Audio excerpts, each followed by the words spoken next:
स्वागत है फिर से एक नई वीडियो में। देखिए, लास्ट वीडियो में हम लोगों ने जो टॉपिक पढ़े थे, जैसे वीएसीपीआर के कुछ रूल्स हम लोगों ने देखे थे। और उन रूल्स के अकॉर्डिंग जो है हम लोगों ने ये डिफ़ाइन किया था कि कौन डोमिनेट करेगा, वीएसीपीआर या एनबीईपीआर। ठीक है। आज हम लोग वीएसीपीआर की हेल्प से शेप और ज्योमेट्री को पढ़ेंगे। ठीक है, किसके लिए? मॉलिक्यूल्स और आयन के लिए। तो आप लोग हेडिंग डाल लें,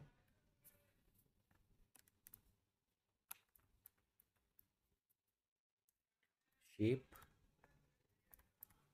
and geometry of molecules oblique ion. ठीक है। क्या करने वाले हैं? शेप और ज्योमेट्री के बारे में बात करेंगे, मॉलिक्यूल और आयन की। अब सबसे पहले क्या होगा कि हम लोग डिफरेंस जान लेते हैं। ठीक है, ज्योमेट्री और शेप में डिफरेंस क्या होता है। तो अगर मैं बात करता हूँ जियोमेट्री की, किसकी? जियोमेट्री की। जियोमेट्री एक्चुअली है क्या?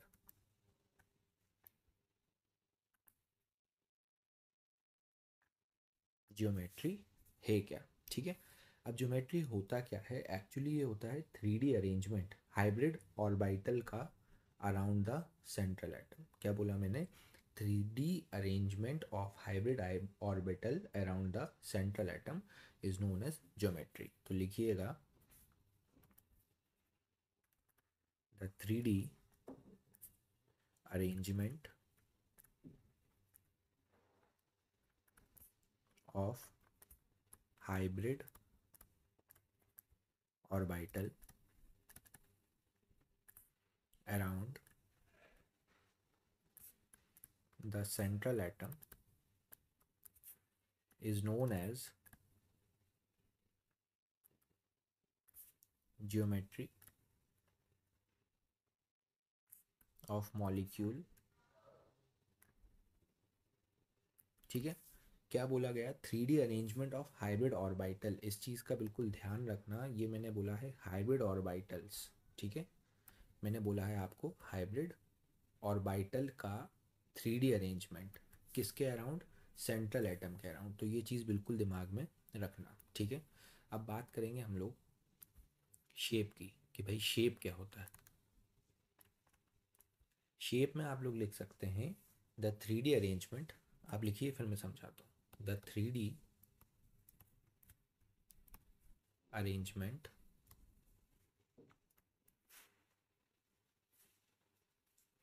Of bonded atom around the central atom is known as shape sorry of molecule और आयंस। ठीक है। देखिए, मैंने आपको क्या बोला यहाँ पे? मैंने दो चीज़ें आपको बताई। एक आपको बोला हाइब्रिड ऑर्बिटल, और एक बोला बॉन्डेड एटम। ठीक है, ये दोनों ही चीज़ें डिफाइन करती हैं कि क्या ज्योमेट्री है और क्या शेप है। बेसिकली हम लोग ज्योमेट्री में क्या देखते हैं? हाइब्रिड ऑर्बिटल्स, मतलब वहाँ पे लोन पेयर भी इंक्लूड हो जाते हैं। लेकिन शेप के अंदर हम लोग क्या लोन पेयर देख पाते हैं? नहीं। अगर किसी का शेप देखना तो क्या हमें लोन पेयर दिखेगा वहाँ पे? नहीं दिखेगा। क्यों? क्योंकि लोन पेयर विजिबिलिटी में नहीं आएंगे। ये तो हमारी हाइपोथेटिकल नॉलेज है कि हम लोग उसको ऐड करते हैं शेप फॉर द शेप के, मतलब जो शेप आएगा उन ऑर्बिटल्स में जो लोन पेयर्स वहाँ प्रेजेंट है उनकी वजह से थोड़ा सा डिस्टॉर्शन वहाँ पे हमें देखने को मिलेगा, या थोड़ा जो है रिपल्शन हमें वहाँ पे देखने को मिलता है। बाकी अगर हम लोग नॉर्मली शेप को देखेंगे तो वो बॉन्डेड एटम्स ही हमें वहाँ पे दिखेंगे। ठीक है, बॉन्डेड एटम्स ही वहाँ पे हमें देखने को मिलेंगे। अगर आपको मैं ऐसे बताऊँ, देखो एग्जाम्पल लेते हैं अपन। एग्जाम्पल में मैंने लिया है ये मिथाइल, मीथेन, अमोनिया और वाटर। ठीक है। अब इनके अगर मैं शेप की बात करूँगा और ज्योमेट्री की बात करूँगा तो कैसे हम लोग इसको डिस्टिंग्विश कर सकते हैं, उस चीज़ को हम लोग थोड़ा सा देख लेते हैं। देखिए, ये जो मैं स्ट्रक्चर बना रहा हूँ उनको थोड़ा ध्यान से देखना। ये रहा कार्बन, ये हाइड्रोजन, ये हाइड्रोजन, हाइड्रोजन एंड हाइड्रोजन। ठीक, ये हो गया नाइट्रोजन, ये ऊपर आ गया lone pair, hydrogen, hydrogen and hydrogen. वहीं अगर बात करूँ हाइड्रोजन, सॉरी, ये हो गया मेरा ऑक्सीजन, ये लोन पेयर, ये लोन पेयर, ये हाइड्रोजन और ये हाइड्रोजन। ठीक है, अब अगर आप नोटिस करें, इन तीनों स्ट्रक्चर्स की मैं बात कर रहा हूँ, इन तीनों स्ट्रक्चर्स की मैं बात करूँ तो सबसे पहले मैं आपको ये बता दूँ कि यहाँ पे जो इनकी हाइब्रिडाइजेशन है वो क्या है। इनकी हाइब्रिडाइजेशन यहाँ पे sp3 है, इनकी हाइब्रिडाइजेशन sp3 है, इसकी भी sp3 है और इसकी भी sp3। हाइब्रिडाइजेशन कैसे निकालते हैं ये हम बहुत अच्छे से जानते हैं, पिछली वीडियोस को हम बहुत ध्यान से पढ़ के आए हैं। ठीक है, तो ये चीज़ क्या हो गई, इनकी हाइब्रिडाइजेशन होगी। अब मैं बात करूं अगर इनकी ज्योमेट्री की, अगर मैं बात करूंगा इनकी ज्योमेट्री की, तो मुझे मालूम है CH4 की टेट्राहेड्रल है और इसकी भी टेट्राहेड्रल है और इसकी भी टेट्राहेड्रल है। तो ये मैं कैसे समझ पाया कि तीनों की टेट्राहेड्रल है, कैसे मुझे नॉलेज हुआ, क्योंकि देखो तीनों के अंदर ये बॉन्डेड है, ये लोन पेयर है, ये दो लोन पेयर हैं, फिर भी मैं कैसे जान गया कि ये टेट्राहेड्रल है। हमें एन की वैल्यू निकालनी आती है। एन का मतलब क्या होता है, एन का मतलब मैं आपको पहले ही बता चुका हूँ। एन की वैल्यू जब निकालते हैं, एन का मतलब क्या होता है, valence electron pair of central atom. ठीक है, valence electron pair of central atom की वैल्यू हम लोग निकाल सकते हैं, एन की वैल्यू से निकाल सकते हैं हम लोग कि इनकी ज्योमेट्री क्या है। क्यों, क्योंकि देखिए यहाँ पे हमें समझ में आ रहा है कि एक बॉन्डेड पेयर है, ये लोन पेयर है और ये भी लोन पेयर है। लेकिन जब भी हम ज्योमेट्री की बात करते हैं तो हम 3D अरेंजमेंट में क्या देखते हैं कि हाइब्रिड ऑर्बिटल कितने हैं सेंट्रल एटम के पास में। तो देखो ये भी एक हाइब्रिड ऑर्बिटल है, ये भी एक हाइब्रिड ऑर्बिटल है, ये दोनों भी हाइब्रिड ऑर्बिटल ही हैं। ठीक है, ये हाइब्रिडाइजेशन के हिसाब से ही बने हैं। तो यहाँ पे हमें जब चार वैल्यू यहाँ पे दिख रही हैं तो हम कह सकते हैं कि ये टेट्राहेड्रल है। लेकिन वहीं अगर मैं इनके शेप की बात करता हूँ तो शेप में मुझे क्या देखना है, बॉन्डेड एटम कितने हैं। तो देखिएगा ज़रा थोड़ा ध्यान देना, जब मैं शेप की बात करूँगा तो यहाँ पे चारों बॉन्डेड हैं।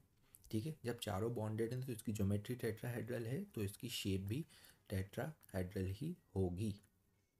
ठीक है, वहीं अगर मैं इसकी बात करता हूँ तो यहाँ पे देखो एक लोन पेयर है, लोन पेयर तो हमें विजिबल नहीं होगा शेप में, तो हमें शेप कैसी नज़र आ रही है, शेप इसकी कैसी नज़र आएगी, मान लीजिए ये रहा नाइट्रोजन, ये हाइड्रोजन, ये हाइड्रोजन, ये हाइड्रोजन।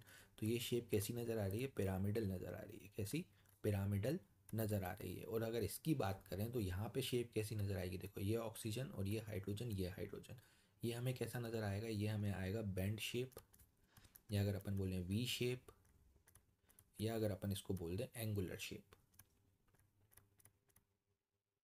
ठीक है, यहाँ तक क्लियर हो गई बात। तो यहाँ पे आपको क्या नोट डालना है, नोट भी आप लोग थोड़ा समझ लीजिएगा। दैट नोट डाल के लिखिएगा सबसे पहले, note one, note one. Note one में आप ये लिख सकते हैं कि lone pair are not consider, are not considered in the shape of molecule but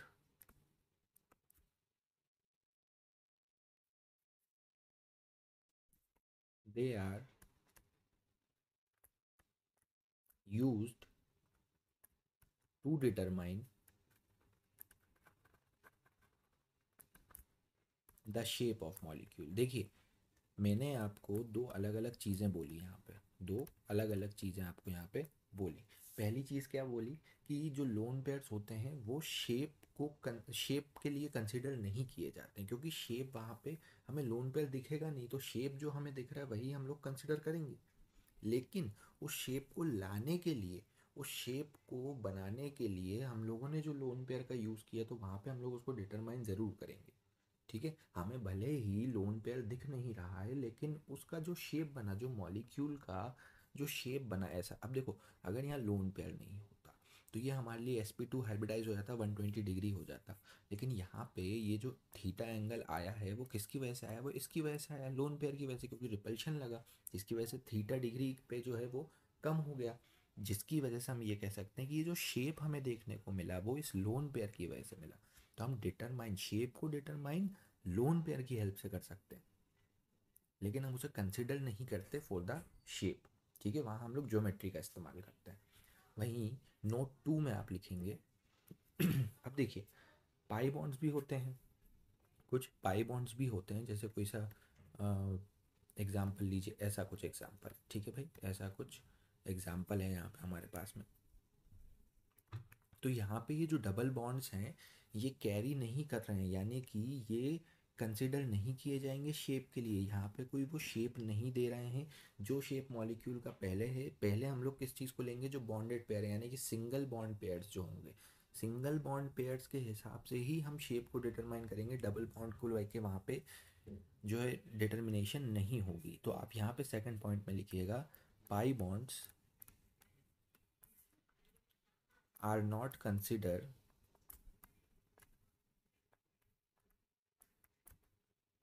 in the shape of molecule, in the shape of molecule, as well as they are not used to determine the shape of molecule। ठीक है, यानी कि pi bonds जो होते हैं ना ही उनको consider किया जाता है शेप के लिए, और ना ही वो शेप को डिटरमाइन करते हैं। शेप को डिटर्मिनेशन किस वजह से होगी, लोन पेयर की वजह से होगी। ये चीज़ आप दिमाग में बिल्कुल ज़्यादा ध्यान से रखना। अब देखो, हम लोग शेप की बात कर रहे हैं, ज्योमेट्री की बात कर रहे हैं, तो कुछ की पॉइंट्स को लेके हम लोग चलेंगे और उन्हीं की पॉइंट से समझेंगे कि शेप और ज्योमेट्री हम कैसे देख सकते हैं। तो सबसे पहले आप लोग डालेंगे की पॉइंट नंबर 1। ठीक है, ये बहुत इंपॉर्टेंट टॉपिक होने वाला है, थोड़ा ध्यान से समझना, क्योंकि इसी से आपको शेप और ज्योमेट्री बहुत प्रॉपरली समझ में आ जाएगी। की पॉइंट नंबर 1 डालेंगे। की पॉइंट नंबर 1 में लिखेंगे, if all electron pair, if all electron pair around the central atom are bond pair, are bond pair. ध्यान में रखना, ये वर्ड्स जो होते हैं ना ये बहुत काम के होते हैं। अभी मैंने क्या बोला था, हाइब्रिड ऑर्बिटल और बॉन्डेड एटम, तो यहाँ पे भी देखो मैं क्या बोल रहा हूँ, अगर सारे इलेक्ट्रॉन पेयर सेंट्रल एटम के अराउंड जो हैं वो बॉन्ड पेयर हैं। ठीक है, यानी कि आप ब्रैकेट में लिख सकते हैं, there are no lone pair, there are no lone pair on central atom. Clear? Then shape and geometry, then shape and geometry of molecule oblique ion will be the same, will be the same। ठीक है, अब एक चीज़ और यहाँ पे आपको ध्यान देनी है कि ये जो शेप और ज्योमेट्री है वो हाइब्रिडाइजेशन के टाइप के ऊपर डिपेंड करेगी। तो आप यहाँ पे लिख भी सकते हैं, and it depends, and it depends on, upon की जगह ऑन लिख सकते हो, ऑन टाइप ऑफ हाइब्रिडाइजेशन। ठीक है, तो मैंने क्या बोला है उसको एक बार रीड करेंगे, उसके बाद मैं आपको एग्जांपल से समझाता हूँ। If all electron pair around the central atom, मतलब जितने भी इलेक्ट्रॉन पेयर हैं सेंट्रल एटम पे वो बॉन्ड पेयर्स हैं, कोई भी लोन पेयर सेंट्रल एटम पे नहीं है, तो शेप और ज्योमेट्री जो रहेगी मॉलिक्यूल या आयन की वो सेम ही रहेगी। ठीक है, इसके पहले जब हम लोग डिफ्रेंशिएट कर रहे थे ज्योमेट्री और शेप में, तो हमें ये पता है कि 3D arrangement of hybrid orbital is known as geometry और 3D arrangement of bonded atom is known as shape. तो अगर वहाँ पे कोई लोन पेयर ही नहीं है, अगर वहाँ पे कोई लोन पेयर ही नहीं रहेगा तो शेप एंड ज्योमेट्री जो है वो सेम हो जाएगी। तो इसके लिए आप एग्जांपल देखिएगा बहुत ध्यान से। ठीक है, यहाँ पे मैं क्या कर रहा हूँ, यहाँ पे मैं एन लिख रहा हूँ। एन की वैल्यू हमें पता है कैसे निकालते हैं, valence electron pair of central atom. ठीक है, एन की वैल्यू हमें पता है कैसे निकालते हैं। दूसरा मैं यहाँ पे लिखूँगा हाइब्रिडाइजेशन कैसा है उसका। तीसरा बॉन्ड पेयर और लोन पेयर कितने हैं वो चीज़ हम लोग देखेंगे। फिर हम लोग देखेंगे ज्योमेट्री और फिर हम लोग देखेंगे शेप। क्लियर। चलिए एक एक करके बात करेंगे। एन की वैल्यू में लिख लूँ 2, 3, 4, 5, 6 एंड 7। ठीक है, अब हाइब्रिडाइजेशन हमको बहुत अच्छे से पता है। 2 के लिए sp होगा, 3 के लिए sp2, फिर बढ़ाते जाएंगे sp3, sp3d, sp3d2 और sp3d3। ठीक है, अब अगर हम लोग इसमें ये देखें कि सारे की सारे जो हमने बोला वो बॉन्ड पेयर्स हैं, मतलब कोई भी लोन पेयर तो होगा नहीं। तो हम लोग ये कह सकते हैं कि 2 bond pair 0 lone pair, 3 bond pair 0 lone pair, 4 bond pair 0 lone pair, ऐसे करके हम लोग वैल्यूज़ को बढ़ाते जाएंगे। ठीक है, यहाँ पे कोई भी लोन पेयर तो है नहीं, इसलिए हम लोगों को लोन पेयर्स में वहाँ पे लिखना नहीं है। तो हमें क्लियर ये पता है कि अगर 2 बॉन्ड पेयर्स यहाँ पे हमें देखने को मिलेंगे तो 2 बॉन्ड पेयर की ज्योमेट्री कैसी होगी भाई, वो होगी लीनियर। कैसी होगी, लीनियर ज्योमेट्री होगी। और मैंने अभी आपको बताया कि जो ज्योमेट्री होगी वही शेप यहाँ पे हमें देखने को मिलेगी। तो ये शेप भी कैसी हो गई, लीनियर हो गई। तीसरी चीज़, दूसरी चीज़ की हम लोग बात करें तो यहाँ पे क्या है, 3 बॉन्ड पेयर्स हैं। 3 बॉन्ड्स पेयर में हमें पता है ज्योमेट्री कैसी दिखनी है, ट्रायगोनल प्लेनर दिखनी है, ट्रायगोनल प्लेनर दिखनी है, शेप भी सेम ही आएगा। 4 के साथ में क्या देखने को मिलेगा, टेट्राहेड्रल देखने को मिलेगा और शेप भी सेम ही आना है। 5 के साथ में ट्रायगोनल बाय पिरामिडल। देखो ट्रायगोनल बाय पिरामिडल बना कैसे, मैं दिखा देता हूँ अभी साइड में। ट्रायगोनल बाय पिरामिडल देखो, हम लोग पढ़ के आए ना पहले भी, ट्रायगोनल बाय पिरामिडल को हम लोग पढ़ चुके हैं, है ना। ट्रायगोनल बाय पिरामिडल देखो,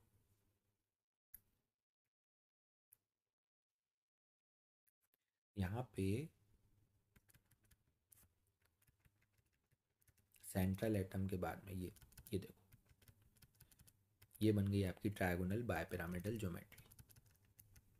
ठीक है, ट्रायगोनल बाय पिरामिडल ज्योमेट्री। और शेप भी हमें वही देखने को मिलेगा, क्यों, क्योंकि यहाँ पे जितने भी आयंस जुड़े हुए हैं या अगर अपन बोलें जो भी एलिमेंट जुड़े हुए हैं वो सारे के सारे बॉन्डेड हैं, बॉन्डेड पेयर्स हैं। कोई भी लोन पेयर हमें देखने को मिल रहा है नहीं, इसलिए शेप और ज्योमेट्री दोनों सेम रहेगी। 6 के लिए हम लोग क्या जानते हैं, ये होती है भाई ऑक्टाहेड्रल। कैसी होती है, ऑक्टाहेड्रल होती है, शेप भी सेम रहेगा। और 7 के लिए हम लोग क्या लिख सकते हैं, pentagonal, pentagonal bipyramidal, pentagonal bipyramidal. ठीक है, और शेप भी उसकी वही रहेगी। अब आएंगे हमारे की पॉइंट नंबर 2 पे। यहाँ तक क्लियर हो गया होगा क्योंकि ये तो बेसिक सी चीज़ है, सबको पता है, बचपन से पढ़ते हुए आ रहे हैं। की पॉइंट नंबर 2 पे, की पॉइंट 2 पे आएंगे और की पॉइंट 2 में हम लोग क्या लिखेंगे वो भी ध्यान से देखना। If all electron pair, if all electron pair around the central atom are not bond pair, मतलब सारे बॉन्ड पेयर नहीं हो। ठीक है, ब्रैकेट में लिख लेना, there are some lone pair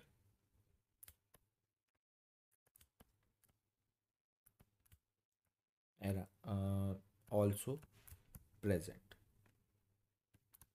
ठीक है, then shape of the molecule, of the molecule will be distorted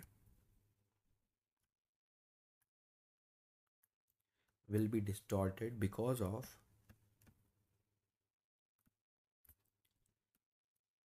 lone pair repulsion, lone pair bond pair repulsion, या अगर अपन इसको ये लिख सकते हैं कि ये रिपल्शन जो है वो सिंगल बॉन्ड पेयर रिपल्शन, ये बोलते हैं single bond pair repulsion, single bond pair repulsion के बेसिस पे हम लोग इसको यहाँ पे भी लिख सकते हैं। ठीक है, क्यों क्यों लिख सकते हैं? बिकॉज हम लोग सिंगल बॉन्ड पेयर्स की बात करेंगे। अभी मैंने आपको बताया कि पाई बॉन्ड जो है वो शेप और ज्योमेट्री कंसिडर करने के लिए नहीं यूज़ किए जाते हैं, तो यहाँ पे मैंने सिंगल बॉन्ड पेयर लिख लिया। ठीक है, यहाँ तक क्लियर हो गया? मतलब because of lone pair repulsion, और एक लाइन और ऐड करेंगे यहाँ पे, एंड एंड डिस्टॉर्टेड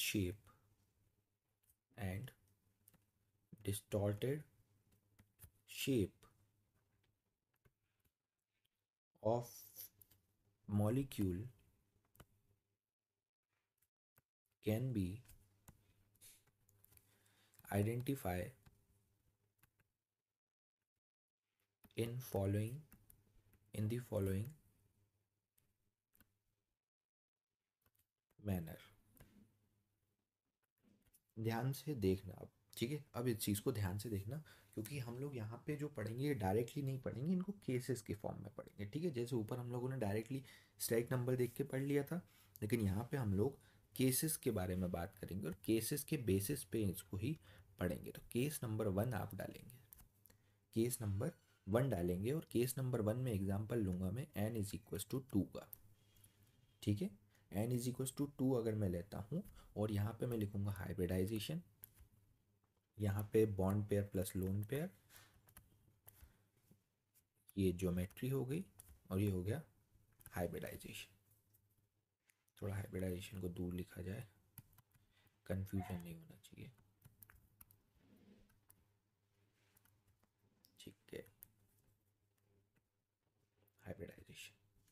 अब थोड़ा ध्यान देना, मैंने केस 1 के अंदर बात की n इज इक्वल्स टू 2 के लिए, तो n इज इक्वल्स टू 2 के लिए हाइब्रिडाइजेशन मेरे पास में कैसा है? sp है। ठीक है, यहाँ पे बॉन्ड पेयर और लोन पेयर की कंडीशन में मैं पहले रखूँगा 2 बॉन्ड पेयर और 0 लोन पेयर। अब देखो यार, सीधी सिंपल सी बात है, अगर हम लोगों को एक लीनियर ज्योमेट्री चाहिए जो कि कुछ इस तरीके की दिखेगी, तो इसमें हम लोगों को 2 बॉन्ड पेयर तो रखने पड़ेंगे ना, ये तो नेसेसरी है। 2 बॉन्ड पेयर के बाद में अगर आप 2 बॉन्ड पेयर ही नहीं रखोगे तो यहाँ पे ज्योमेट्री का कोई केस ही नहीं बनता है। तो 2 बॉन्ड पेयर 2 स्टेरिक नंबर पे तो होने ही चाहिए। तो ज्योमेट्री हमारी कैसी हो गई? लीनियर हो गई। हाइब्रिडाइजेशन भी इसकी सेम हो गई, या सॉरी हाइब्रिडाइजेशन लिख दिया मैंने 2 बार, एक्चुअली ये शेप है। ठीक है, ये क्या है? शेप है, गलती हो गई थोड़ी सी, शेप। ठीक है, शेप भी इसका क्या आएगा? सेम आएगा। यहाँ पे हम बात करूँगा केस 2 की। केस 2 में हम लोग n इज इक्वल्स टू 3 ले रहा है, n इज इक्वल्स टू क्या ले रहा है? 3। तो हाइब्रिडाइजेशन हमारे पास में कैसी हो गई इसकी? sp3। Bond pair lone pair की हम लोग अगर बात करें तो हम लोग यहाँ पे केस ले सकते हैं 3 बॉन्ड पेयर 0 लोन पेयर। ठीक, इसकी जो ज्योमेट्री होगी वो कैसी होगी? ट्रायगोनल प्लेनर होगी, ये तो हमें पता ही है। अब तीनों बॉन्ड पेयर हैं, कोई लोन पेयर नहीं, तो शेप भी सेम ही होना है। अब एक और कंडीशन इसमें बनेगी 2 बॉन्ड पेयर और 1 लोन पेयर की, 2 बॉन्ड पेयर और 1 लोन पेयर की। तो यहाँ पे भले ही लोन पेयर हमें देखने को मिल जाएगा, तो ज्योमेट्री के तो अंदर हम लोग सेम रखेंगे, यानी कि ट्रायगोनल प्लेनर तो ज्योमेट्री इसकी सेम रहेगी। लेकिन यहाँ पे जो हम लोग शेप की बात करेंगे, तो शेप थोड़ा सा देखना। अगर मैं आपसे कह रहा हूँ कि 2 बॉन्ड पेयर्स हैं, क्या है? 2 बॉन्ड पेयर हैं, ये एक बॉन्ड पेयर, ये एक बॉन्ड पेयर, ये ऐसा। ठीक है, ये 2 बॉन्ड पेयर हमारे पास में प्रेजेंट है। अब इसका शेप मैंने ऐसा क्यों बनाया, ऐसा क्यों नहीं बनाया? बिकॉज ऑफ दिस, क्योंकि एक लोन पेयर प्रेजेंट है। जब एक लोन पेयर प्रेजेंट है तो देखो रिपल्शन आया, जिसकी वजह से शेप जो है थोड़ी सी डिस्टॉर्ट हो गई। तो ये शेप जो है वो लीनियर ना होते हुए ये हमारे पास में कैसी आ गई? बेंट शेप की आ गई। कैसी हो गई? बेंट हो गई, या अगर अपन बोले वी शेप की हो गई, या अगर अपन बोले एंगुलर शेप हो गई। क्लियर है? यहाँ पे क्लियर हो गया कि देखो ज्योमेट्री जो है वो तो सेम रही, लेकिन शेप बदल गया। क्यों? क्योंकि यहाँ पे हम लोग हाइब्रिड ऑर्बिटल की बात ना करते हुए हम लोग सिर्फ बॉन्डेड पेयर की बात कर रहे हैं। तो बॉन्डेड पेयर्स जैसे हमें दिख रहे हैं यहाँ पे, वो किस वजह से दिख रहे हैं? वो इस लोन पेयर की वजह से। तो डिटर्मिनेशन इस शेप का लोन पेयर की वजह से हुआ, लेकिन क्या हमने इस लोन पेयर को कंसिडर किया उस शेप में? नहीं किया, क्योंकि लोन पेयर हमें विजिबल नहीं है उस जगह पे। ठीक है, चलिए केस 3 पे आइए। केस 3, यहाँ पे मैं एन की वैल्यू लूँगा भाई 4। एन की वैल्यू, एन की वैल्यू होगी मेरे पास में 4। अब एन की वैल्यू 4 हो गई, हाइब्रिडाइजेशन इसका हो गया sp3। कंडीशन लेते हैं 4+0, यानी कि 4 bond pair 0 lone pair. 4 bond pair के लिए हमें मालूम है टेट्राहेड्रल स्ट्रक्चर होता है। ज्योमेट्री कैसी है? टेट्राहेड्रल है। अब अगर सारे ही बॉन्ड पेयर हैं, कोई लोन पेयर नहीं है, तो शेप भी कैसा हो जाएगा? टेट्राहेड्रल ही हो जाएगा। क्लियर? चलिए, एक कंडीशन और आ सकती है 3 बॉन्ड पेयर और एक लोन पेयर के लिए। 3 बॉन्ड पेयर हो गए, एक लोन पेयर हो गए, तो ज्योमेट्री हम लोग कैसे ले सकते हैं? टेट्रा ही ले सकते हैं। ज्योमेट्री कैसी होगी? टेट्राहेड्रल ही होगी। लेकिन अब देखो, मैंने आपको नाइट्रोजन का एक एग्जांपल दिया था, ये रहा लोन पेयर, ये हाइड्रोजन, ये हाइड्रोजन। अब देखो ज्योमेट्री कैसी है? sp3 हाइब्रिडाइज्ड है, और ज्योमेट्री कैसे बोल सकते हैं? टेट्राहेड्रल है। ठीक है, हाइब्रिडाइजेशन sp3 है और ज्योमेट्री कैसी है? टेट्राहेड्रल है। लेकिन शेप में क्या हम इस लोन पेयर को कंसिडर करेंगे? नहीं करेंगे। ठीक है, शेप में अगर कंसिडर नहीं करेंगे तो देखो ये शेप कैसा दिख रहा है आपको? ये वाला शेप कैसा दिख रहा है? पिरामिडल। ये हो गया आपका पिरामिडल। ठीक है, ये क्लियर हो गया। एक और कंडीशन देखो, 2 बॉन्ड पेयर और 2 लोन पेयर। 2 बॉन्ड पेयर और 2 लोन पेयर। वाटर का एग्जांपल H2O, ये 2 बॉन्ड पेयर हो गए और ये 2 लोन पेयर हो गए। क्या शेप आया? शेप की बात से पहले ज्योमेट्री देखो, ज्योमेट्री सेम रहेगी टेट्राहेड्रल। शेप कैसा हो गया? बेंट हो गया, या वी शेप कह लो, या कह लो एंगुलर। क्लियर? तो ये हो गई हमारे बात केस नंबर 3 की। अब चलेंगे केस नंबर 4 पे। केस नंबर 4 पे, केस 4 में आप लोग थोड़ा सा ध्यान देना। यहाँ पे मैं n इज इक्वल्स टू 5 ले रहा हूँ। n is equals to 5। n is equals to 5 के लिए हाइब्रिडाइजेशन क्या हो गई? sp3d। ठीक है, हाइब्रिडाइजेशन क्या हो गई? sp3d। अब हाइब्रिडाइजेशन sp3d हो गई, तो कंडीशन हम क्या ले सकते हैं? 5 तो बॉन्ड पेयर ले लो और कोई भी लोन पेयर मत लो। 5 बॉन्ड पेयर के लिए हमें पता है कि हमारे पास में जो ज्योमेट्री होगी वो होगी trigonal bipyramidal. Trigonal bipyramidal हमारे पास में क्या होगी? ज्योमेट्री होगी। अब जो ज्योमेट्री ट्रायगोनल बाय पिरामिडल हम ये देख रहे हैं, क्योंकि यहाँ पे कोई लोन पेयर नहीं है, तो शेप भी कैसा होगा? सेम होगा। ठीक है, ये दोनों सेम हो गए। एक और कंडीशन देखो, मैं बोलता हूँ 4 बॉन्ड पेयर लो और एक लोन पेयर लो। 4 बॉन्ड पेयर और एक लोन पेयर में ज्योमेट्री तो सेम ही होनी है, ये तो हमें पता है, लेकिन shape shape shape shape shape में बदलाव आ गया। शेप में कैसे बदलाव आ गया? थोड़ा सा ध्यान देना।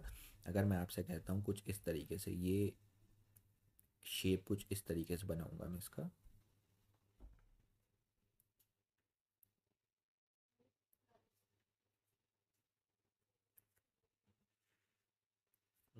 थोड़ी सी मिस्टेक हो गई,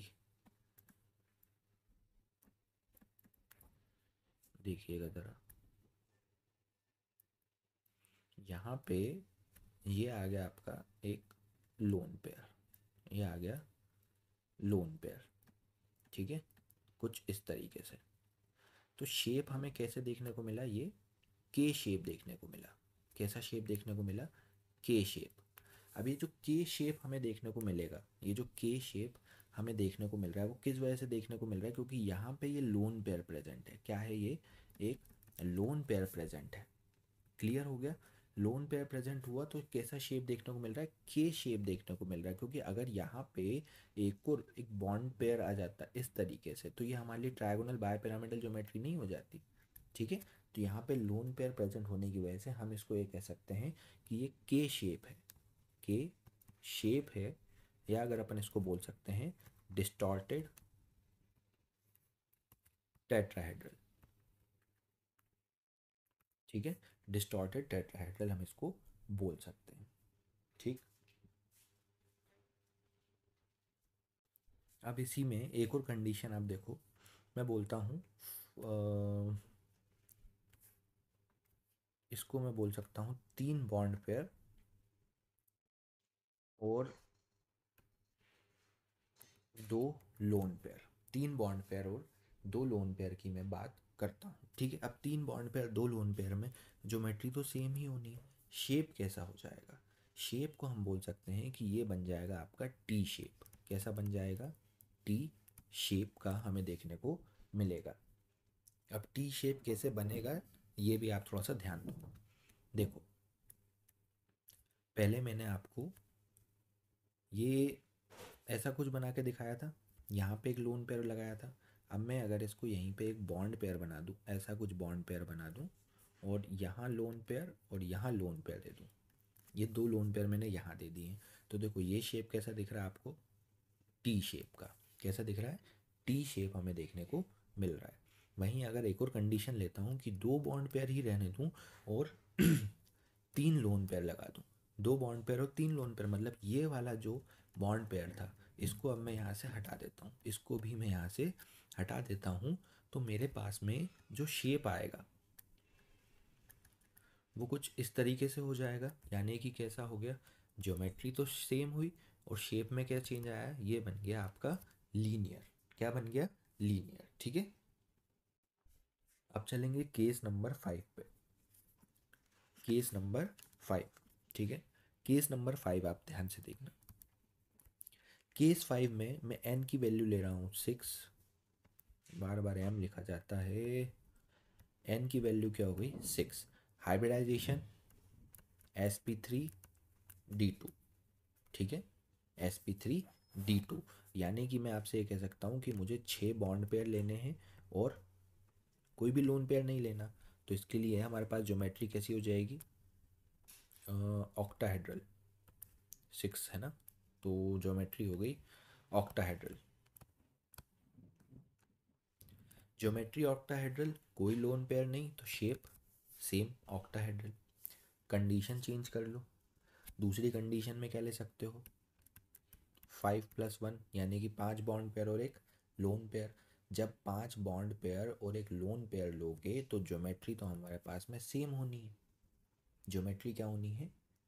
सेम होनी है, लेकिन शेप कैसी रहेगी वो आप देखना।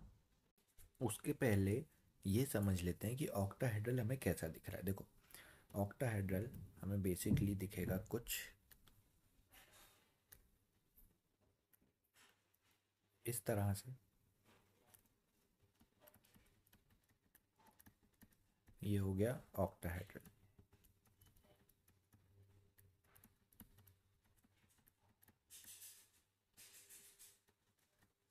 ठीक है, ये हो गया octahedral.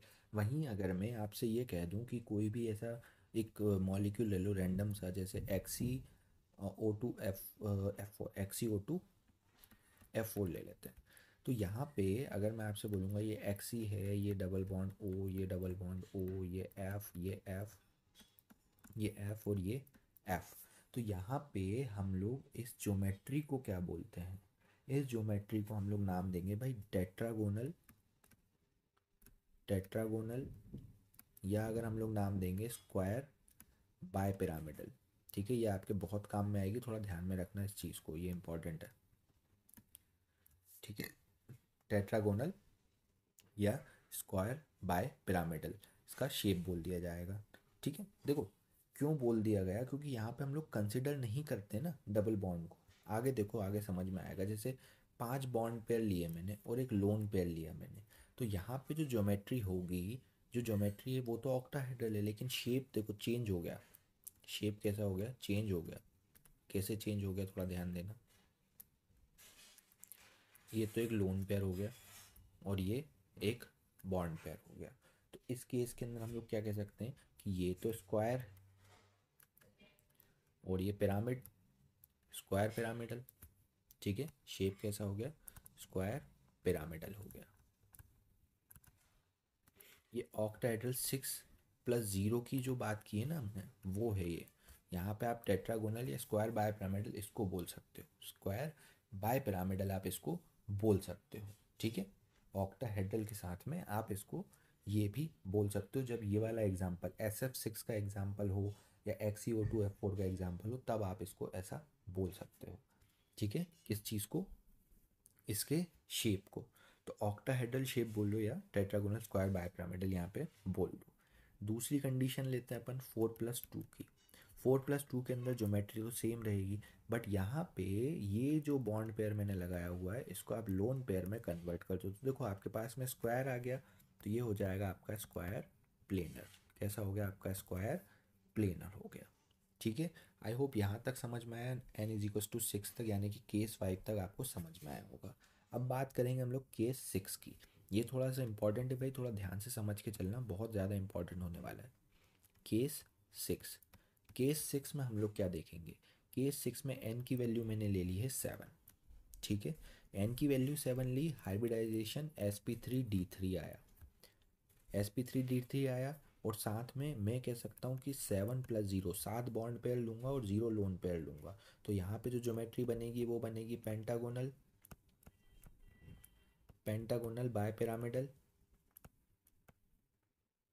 Clear? Pentagonal bipyramidal मतलब आप ऐसा कुछ कर सकते हो उसको।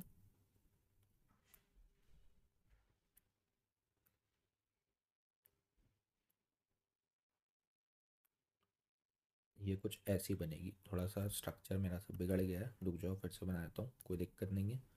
फिर से एक बार अपन बना लेते हैं। कैसे बनेगा? ये बनेगा कुछ इस तरीके से। पेंटागन बनाया जाए पहले तो। ये पेंटागन हो गया नीचे,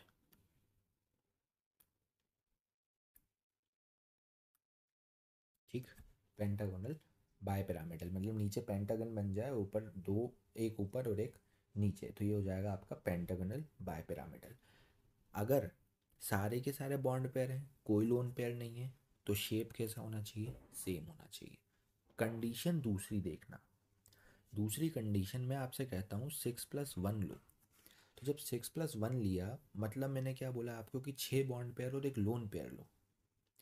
तो 6 बॉन्ड पेयर और एक लोन पेयर अगर हम लोग लेंगे, तो सवाल ये उठता है कि वो लोन पेयर जहाँ लगेगा उसके बेसिस पे हमारा शेप बदल जाएगा। ज्योमेट्री तो हमारी वही रहने वाली है, ज्योमेट्री तो वही रहेगी, लेकिन शेप थोड़ा बदल जाएगा। अगर मैं आपसे एग्जांपल की बात करता हूँ XeF6 की, XeF6 की अगर मैं बात करता हूँ, तो देखो मेरे पास में इसका जो शेप आया कुछ ऐसा, और एक मैं यहाँ पे लोन पेयर यहाँ पे कहीं लगा दूँ, ये पोजीशन मेरी हो जाएगी इक्वेटोरियल पोजीशन। कौन सी हो जाएगी? इक्वेटोरियल पोजीशन हो जाएगी। और इक्वेटोरियल पोजीशन पे जब ये लोन पेयर आएगा तो कुछ रिपल्शन देगा, कुछ रिपल्शन देगा, जिसकी वजह से हमें ये डिस्टॉर्टेड नज़र आएगा। कैसा नज़र आएगा? डिस्टॉर्टेड। और ये शेप कैसा दिख रहा है आपको? देखो 4 ये नीचे हैं, 2 ऊपर हैं, कैसा ऑक्टाहेड्रल शेप दिख रहा है। लेकिन कैसा ऑक्टाहेड्रल? डिस्टॉर्टेड। डिस्टॉर्टेड। अगर ये इक्वेटोरियल पोजीशन पे है, इक्वेटोरियल कौन सी? ये एक्सियल होती है, और बाकी ये कौन सी होती हैं? इक्वेटोरियल होती हैं। तो इक्वेटोरियल पोजीशन पे अगर ये लोन पेयर हमें देखने को मिल रहा है, तो यहाँ पे जो ऑक्टाहेड्रल फॉर्म हो रहा था वो थोड़ा सा डिस्टॉर्टेड होगा, क्योंकि यहाँ पे रिपल्शन हमें देखने को मिलेगा लोन पेयर बॉन्ड पेयर के बीच में, ठीक। वहीं अगर अपन दूसरा केस देखें 6+1 के लिए, अगर हम लोग दूसरा केस देखें, तो 6+1 के केस में हम लोग ये कह सकते हैं कि ये तो हो गया हमारा पेंटागन। ये क्या हो गया? पेंटागन हो गया। कुछ इस तरीके से ये पेंटागन बन गया। नीचे इधर की तरफ एक बॉन्ड पेयर लगा दिया और ऊपर की तरफ एक लोन पेयर लगा दिया। नीचे बॉन्ड पेयर और एक लोन पेयर। तो देखो इसका शेप कैसा दिखा? पेंटागन नीचे और एक पिरामिड शेप ऐसा, ठीक है। तो ये कैसा नाम दे सकते हैं आप इसको? शेप का नाम क्या होगा? Pentagonal pyramidal shape. Pentagonal pyramidal shape, ठीक है। एक जगह हमने क्या लगाया? इक्वेटोरियल पे लगाया, और एक को हमने कहाँ लगाया? एक्सियल पोजीशन पे लगाया।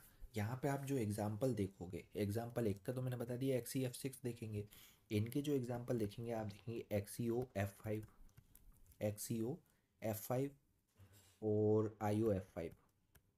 ये ध्यान रखना, जो एग्जांपल मैं दे रहा हूँ ना, ये इंपॉर्टेंट होते हैं भाई, है ना, इंपॉर्टेंट होते हैं, पेपर में डायरेक्टली पूछ भी लिए जाते हैं कभी कभी। ठीक। अगली कंडीशन हम लोग ले रहे हैं 5+2, मतलब 5 बॉन्ड पेयर और 2 लोन पेयर। देखो क्लियर हो गया माइंड में। जब ये ऊपर पेंटागोनल पिरामिडल हमने बनाया, एक लोन पेयर यहाँ दिया, तो इसको एक्सियल पोजीशन से इसको गायब कर दो, एक्सियल पोजीशन से इसको गायब कर दो, तो देखो पेंटागन हमारे पास में बनता हुआ दिख जाएगा आपको, कुछ इस तरीके का देखने को मिल जाएगा। ये लोन पेयर इधर, एक लोन पेयर इधर, ऐसे एक्सियल पोजीशन पे दोनों लोन पेयर आ गए और इक्वेटोरियल पे सारे बॉन्ड पेयर आ गए। शेप ज्योमेट्री हमारी सेम रहने वाली है पेंटागोनल बायपिरामिडल की, लेकिन लेकिन shape pentagonal planar, pentagonal planar shape हो गया, प्लेनर प्लेन पे आ गया ना ये पूरा, क्योंकि हमें जो लोन पेयर है वो तो विजिबल नहीं है। ठीक है, क्लियर है। चलिए अब देखो, ये दो चीज़ों की, ये इन 6 केसेस की मैंने प्रॉपरली बात कर ली। तो एक क्वेश्चन है, एक क्वेश्चन है जो कि नेट 2019 में पूछा गया था। ये देखना, थोड़ा सा आपको कंफ्यूज करेगा, बहुत ज़्यादा दिमाग ख़राब करने वाला क्वेश्चन है। देखो मैं क्या लिख रहा हूँ, क्वेश्चन देखना, नेट 2019 में पूछा गया था ये क्वेश्चन। इसमें बेसिकली उन्होंने ज्योमेट्री दे दी थी, लेकिन शेप के बारे में पूछा था। तो आप लोग क्वेश्चन देखना, ये लिखा था मैच दी ज्योमेट्री, उन्होंने लिख ज्योमेट्री दिया था, बात शेप की हो रही थी, ब्रैकेट में शेप भी लिख लेना। शेप, मैच द ज्योमेट्री और शेप अप्रोप्रिएटली। ठीक है, देखो appropriately with each other, each of the species on the left. चलिए क्वेश्चन में लिख देता हूँ आपके लिए, थोड़ा टाइम बचाते हैं। तो देखो भाई, ये है आपके सामने क्वेश्चन। ठीक है, आपको क्या करना है, जो लेफ्ट में दे रखा है और जो राइट में दे रखा है, इनको आपको मैच करना है अप्रोप्रिएटली, इनका आपको जो है एक्चुअली शेप बताना है। ठीक है, तो अब आप देखो, थोड़ा सा ध्यान देना, इसके लिए और इसके लिए तो आप क्लियर हैं। कैसे क्लियर हैं? इसके लिए आपके पास में ये वाली है, थर्ड वाले के लिए पिरामिडल हो जाएगी, और फोर्थ वाले के लिए हमारे पास में क्या हो जाएगी, टी शेप हो जाएगी। ये तो क्लियर हो जाएगा।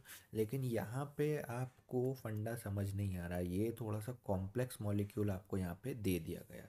अब जैसे ही ये कॉम्प्लेक्स दिया, आपका दिमाग घूम गया, आपको समझ नहीं आ रहा कि ये कैसी स्पीशी है या कैसा कंपाउंड है जो हमें यहाँ पे दे दिया है ना। तो पहले तो इसका आंसर देख लो, इसका आंसर है भाई फर्स्ट वाला, इसका आंसर है फर्स्ट वाला। दोनों ही यहाँ पे, ये जो दोनों हैं हमारे पास में, ये कैसे हैं वो भी आप थोड़ा सा समझना, इस चीज़ को बहुत ध्यान से देखना कि मैंने क्या लिख दिया या क्या करवा दिया, इस चीज़ को बहुत अच्छे से समझने की कोशिश करना। ठीक है, देखो मैं अब मान लूँ कि मैंने एक, कोई भी एक मॉलिक्यूल लिया, AXN। ठीक है, कोई भी एक मॉलिक्यूल, इसको मैं ये बोल सकता हूँ कि जो A है मेरे पास में, ये क्या है, मेरा सेंट्रल एटम। ठीक है, और ये जो X है मेरे पास में, ये कैसे हो गए मेरे पास, सराउंडिंग एटम हो गए, सराउंडिंग एटम्स हो गए। ठीक, अब इन सराउंडिंग एटम्स और सेंट्रल एटम, यानी कि इस मॉलिक्यूल को मैं ये बोल सकता हूँ कि ये मॉलिक्यूल कंप्लीट है मेरे पास में। तो सराउंडिंग एटम्स कैसे कैसे हो सकते हैं, ये भी हम पहले पढ़ चुके हैं, बट इसको फुल्ली डिस्क्राइब फिर से एक बार मैं कर देता हूँ। सराउंडिंग एटम कैसे हो सकते हैं, एक तो मोनोवेलेंट हो सकते हैं, कैसे हो सकते हैं, मोनोवेलेंट हो सकते हैं, और एक पॉलीवेलेंट हो सकते हैं। ये हम पढ़ चुके हैं ना पहले, मोनोवेलेंट और पॉलीवेलेंट, इसका मतलब हमें पता होता है, पहले से ही पता है हमें, हम पहले ही वीडियो में कवर कर चुके हैं। मोनोवेलेंट कैसे हो सकते हैं, देखो भाई, मोनोवेलेंट या तो कोई एटम हो सकता है, मोनोवेलेंट या तो कोई आयन हो सकता है ना, या अगर मैं आपसे बोलूँ तीसरा, एक कोई ग्रुप हो सकता है मोनोवेलेंट। ठीक है, एटम में बात करें तो हाइड्रोजन ले लो या कोई हेलोजन ले लो, है ना, जैसे फ्लोरीन, क्लोरीन, ब्रोमीन, आयोडीन। ठीक है। वहीं अगर मैं आयंस की बात करूँ तो आयंस में ओ नेगेटिव ले लो, NH नेगेटिव ले लो, सल्फर नेगेटिव ले लो, एट्सेट्रा। ठीक है, कुछ ऐसे ले सकते हैं। अगर मैं ग्रुप की बात करूँगा तो ग्रुप ग्रुप को समझाने से पहले अपन थोड़ा पॉलीवेलेंट को देखो, फिर मैं ग्रुप पे आऊँगा। पॉलीवेलेंट में हम लोग बाईवेलेंट स्पीशी ले सकते हैं, बाईवेलेंट, या अगर अपन ले सकते हैं ट्राईवेलेंट। कैसी? बाईवेलेंट या ट्राईवेलेंट स्पीशी हम यहाँ पे ले सकते हैं। ठीक। बाईवेलेंट में मेरे पास में कैसे होगी, डबल बॉन्ड ऑक्सीजन हो गया, डबल बॉन्ड सल्फर हो गया, double bond CH2, double bond CF2, double bond NH। ये मेरे लिए बाईवेलेंट स्पीशी होगी। ट्राईवेलेंट में ट्रिपल बॉन्ड N ले लो, ट्रिपल बॉन्ड CH ले लो, ये हो गई ट्राईवेलेंट स्पीशी। ठीक है, ये क्लियर है। बट ग्रुप की अगर मैं बात करता हूँ यहाँ पे मोनोवेलेंट में, अगर मैं ग्रुप की बात करता हूँ तो ग्रुप दो तरीके के मुझे देखने को मिलेंगे। पहला ग्रुप मुझे देखने को मिलेगा सिंपल ग्रुप। कैसा ग्रुप देखने को मिलेगा? Simple group. इस सिंपल ग्रुप के अंदर मैं इस सिंपल को दो पार्ट में डिवाइड करूँगा। पहला हो गया मेरे पास नॉर्मली जैसे OH है ना, OH के बाद में SH, NH2, SiH3, CH3, या अगर मैं इसको डायरेक्टली कह दूँ कोई अल्काइल ग्रुप्स, है ना, अल्काइल ग्रुप जो कि सिंपल फॉर्म में हमें देखने को मिलेंगे। दूसरा, इस ग्रुप को मैं डिवाइड करूँगा एक और में, that is the complex group. Complex group. और इस सिंपल को मैं डिफाइन करूँगा सूडो सूडो हेलोजेंस में। सूडो हेलोजेंस में इसको डिफाइन करूँगा। देखो, अगर प्रॉब्लम आएगी मोनोवेलेंट स्पीशी में, अगर सबसे ज़्यादा कोई अगर प्रॉब्लम देगा किसी भी ग्रुप में, तो आपको देंगे ये कॉम्प्लेक्स और सूडो हेलोजन। इनको देख के समझ ही नहीं आने वाला आपको। जैसे ऊपर इस क्वेश्चन को देख के आपको समझ में नहीं आया कि ये चीज़ें क्या हैं, तो आप लोग अभी इस चीज़ को देख के समझ जाओगे कि मैं क्या बताना चाह रहा हूँ। देखना भाई, कॉम्प्लेक्स और सूडो हेलोजन की मैं बात कर रहा हूँ, तो पहले मैं सूडो हेलोजन की एग्जांपल देता हूँ। सूडो हेलोजन में एग्जांपल आ गया हमारे पास में CN, ठीक है, OCN, SCN, N3, एट्सेट्रा। इसी के बेस पे सूडो हेलोजन के बेस पे भी एक क्वेश्चन बना है।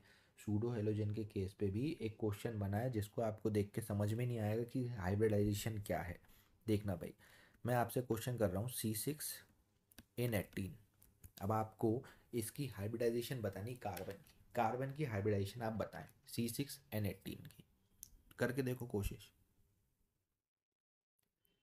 देखो ज़रा ध्यान से। आपने नोटिस किया हो तो भाई बेंजीन क्या होता है? यहाँ पे हम लोग ये कह सकते हैं ना कि इसकी जो हाइब्रिडाइजेशन होती है, हाइब्रिडाइजेशन जो होती है वो sp2 होती है। यहाँ पे हाइब्रिडाइजेशन क्या होगी कार्बन की? sp2 होगी। तो भैया कुछ मत करो, कुछ मत करो, इन हाइड्रोजन की जगह पे अगर मैं मोनोवेलेंट स्पीशी को ऐड कर देता हूँ, मोनोवेलेंट स्पीशी को ऐड कर दूँ, ये हो गया आपका N3, ये N3, ये N3, ये हो गया ना C6N18। यहाँ पे कार्बन की अभी भी हाइब्रिडाइजेशन क्या है भाई? sp3 है, सॉरी sp2 है, sp2 ही रही ना। लेकिन क्या हुआ, हम उस मॉलिक्यूल को पहचान ही नहीं पाए भाई। C6H6 को हम C6N18 से देख रहे हैं, तो आप थोड़ा सा नोटिस करो कि ये है तो मोनोवेलेंट स्पीशी ना। N3 क्या है? मोनोवेलेंट स्पीशी है, लेकिन वो क्या है, एक ग्रुप फॉर्म में है। और ग्रुप कैसा है? सूडो हेलोजन ग्रुप है, जिसको देख के ही कंफ्यूजन हो गया। क्लियर? Pseudo halogen. अब अगर मैं कॉम्प्लेक्स की बात करता हूँ तो कॉम्प्लेक्स जो है हम लोग ये देख सकते हैं OH और NH2 के फॉर्म में ही मिलेगा आपको। कॉम्प्लेक्स जो है OH या NH2 के फॉर्म में ही मिलेगा। क्यों? सबसे बड़ा रीज़न कि कॉम्प्लेक्स अगर कोई बनाएगा तो वो OH और NH2 के फॉर्म में ही बनाएगा। कैसे? जैसे ऑक्सीजन है, इसके साथ में कोई ग्रुप लगा दिया, नाइट्रोजन है, इसके साथ में कोई ग्रुप लगा दिया, ऐसा कोई कॉम्प्लेक्स सा ग्रुप लगा दिया। या अगर मैं आपसे बोलूं कि ऑक्सीजन के साथ में ऐसे ये लगा दिया SO2F, जो ऊपर एग्जाम्पल था OSO2F, या अगर अपन नाइट्रोजन की बात करें तो यहाँ एक ग्रुप लगा दीजिए जैसे SO2R या OSO2R, ये कोई ग्रुप लगा दिए। तो ये OH और NH2 ही क्यों लिए गए यहाँ पे? देखो, अगर कोई कॉम्प्लेक्स हमें बनाना है, अगर कॉम्प्लेक्स बनाना है कोई, यहाँ पे कोई हेलोजन तो ले ही नहीं सकते। हेलोजन अगर लेंगे तो वो मोनोवेलेंट स्पीशी तो है, लेकिन वो क्या करेगी, वो बाईवेलेंट स्पीशी नहीं है। देखो, हेलोजन कोई भी, अगर हम लोग हेलोजन किसी भी स्पीशी से ऐड करेंगे तो वो तो, ये तो मोनोवेलेंटली बिहेव करेगी ना। यहाँ पे तो लोन पेयर होंगे, यहाँ पे तो वो बॉन्डिंग नहीं कर पा रही है, बॉन्डिंग करके नहीं कर पाएगी। क्यों? क्योंकि वो मोनोवेलेंट है। हमें एक ऐसी स्पीशी लेनी है हेलोजन के स्थान पे जो या तो बाईवेलेंट हो या ट्राईवेलेंट हो, जो उस सेंट्रल एटम से जुड़ी हो। ये सेंट्रल एटम से जुड़ने वाली ये जो स्पीशी होगी, या तो ये बाईवेलेंट होनी चाहिए या ट्राईवेलेंट होनी चाहिए। देखो, बाईवेलेंट के लिए ऑक्सीजन हो गई, ट्राईवेलेंट के लिए नाइट्रोजन हो गई, और साथ में इलेक्ट्रोनेगेटिव होनी चाहिए, क्योंकि चार्ज कॉन्ट्रैक्शन की वजह से यहाँ पे हमें क्या देखने को मिलेगा, चार्ज कॉन्ट्रैक्शन की वजह से ग्रुप जो है वो ज़्यादा से ज़्यादा वहाँ पे प्रॉपरली अटैच्ड हो पाएंगे। ठीक है, चार्ज कॉन्ट्रैक्शन हमें वहाँ पे देखने को मिल जाएगा, और साथ में ये जो स्पीशी होगी जो कि सेंट्रल एटम से जुड़ी होगी, वो बाईवेलेंट या ट्राईवेलेंट होनी चाहिए। तो इस केस के अंदर अगर अपन देखेंगे, इस केस के अंदर कि ये जो सेंट्रल एटम से जुड़ी हुई स्पीशी है, ये जो ऑक्सीजन है, ये कैसा है भाई, ये बाईवेलेंट स्पीशी है। बाईवेलेंट स्पीशी मतलब एक तो बॉन्ड इससे बना रही है और एक बॉन्ड इससे बना रही है। क्लियर? और यहीं अगर अपन देखें नाइट्रोजन कैसी है, ट्राईवेलेंट स्पीशी है, और ये देखो 2SO2F जोड़ रखे हैं नाइट्रोजन के साथ में, और ये रहा सेंट्रल एटम। तो ये है तो मोनोवेलेंट ही, मोनोवेलेंटली ही जुड़ा हुआ है। सराउंडिंग एटम कैसा है, मोनोवेलेंटली ही जुड़ा हुआ है उससे, लेकिन वो स्पीशी अपने आप में कैसी है, बाईवेलेंट या ट्राईवेलेंट। क्लियर है? कि यहाँ पे अगर हम लोग देखेंगे, देखने को बड़ा कॉम्प्लेक्स सा मॉलिक्यूल दिख रहा है, ये है बड़ा कॉम्प्लेक्स सा मॉलिक्यूल, लेकिन अगर इसको क्लियरली देखा जाए तो ये स्पीशी कैसी है भाई, ये स्पीशी सेंट्रल एटम से जुड़ी है मोनोवेलेंटली, लेकिन ये खुद कैसी है, बाईवेलेंट कैरेक्टर रख रही है, बाईवेलेंट कैरेक्टर रख रही है। वहीं अगर अपन देखें सेंट्रल एटम से जुड़ी हुई जो स्पीशी है वो जुड़ी तो मोनोवेलेंटली है, लेकिन अपना कैरेक्टर कैसे रख रही है, ट्राईवेलेंट, 1 2 3। क्लियर हो गया? तो यहाँ पे ये देख के घबराना नहीं है। अगर आपको कुछ ऐसी स्पीशी देखने को मिल जाए जिसमें ऑक्सीजन और नाइट्रोजन इन्वॉल्व है, और वो स्पीशी कैसे बन रही है, होगी तो वो मोनोवेलेंटली जुड़ी होगी, जुड़ने को तो मोनोवेलेंटली जुड़ी है, लेकिन वो अपना कैरेक्टर कैसे रख रही है, बाईवेलेंट या ट्राईवेलेंट। तब जाके आप क्लियर हो जाना कि यहाँ पे जो सराउंडिंग एटम है वो मोनोवेलेंट है, वो क्या है, मोनोवेलेंट है। और वो मोनोवेलेंट किसी ग्रुप फॉर्म में अगर जुड़ा है तो वो देख लेना कि वो सिंपल ग्रुप फॉर्म में जुड़ा है या कॉम्प्लेक्स ग्रुप फॉर्म में। ठीक, अगर सिंपल में जुड़ा है तो सिंपल में तो आपको ये एग्जांपल्स देखने को मिल ही जाएंगे हाइड्रोजन वाले। ठीक है, लेकिन अगर वो हाइड्रोजन वाले एग्जाम्पल नहीं देता है तो सूडो हेलोजन वाले एग्जाम्पल देगा, जिसके अंदर जो स्पीशी रहेगी वो जुड़ेगी तो मोनोवेलेंटली, लेकिन वो बिहेव कैसे कर रही है, उसका कैरेक्टर कैसा है, C ट्रिपल बॉन्ड एन कैसा दिखेगा, देखो सिंगल बॉन्ड से ये जुड़ गया, मोनोवेलेंटली जुड़ गया है सेंट्रल एटम से, और यहाँ पे उसने ऐसा कुछ बना लिया। ठीक है, ऑक्सीजन को देखो, ऑक्सीजन जुड़ गया सेंट्रल एटम से, ये कार्बन, और ये देखो, ये देखो ऐसा कुछ, ये ट्रिपल बॉन्ड ऐसे जुड़ गया। N3 डायरेक्टली, N3 जो है वो जुड़ गया। ठीक है, तो ये सूडो हेलोजेंस जो होते हैं वो भी कुछ इस तरीके से बिहेव करेंगे। और कॉम्प्लेक्स वाले में तो हमें सिर्फ ये दो ही स्पीशीज देखने को मिलेंगी, जो कि एक बाईवेलेंट की तरह बिहेव करेगी और एक करेगी ट्राईवेलेंट की तरह। इनका जो करेक्टर रहेगा वो बाईवेलेंट और ट्राईवेलेंट की तरह ही बिहेव करेगा। चलो, इस वीडियो को अभी मैं यहीं पे एंड कर रहा हूँ, अगली वीडियो में इसके आगे और डिस्कस करेंगे और ज़्यादा इसके बारे में नॉलेज लेंगे। ठीक है, तब तक के लिए thank you so much, have a nice day.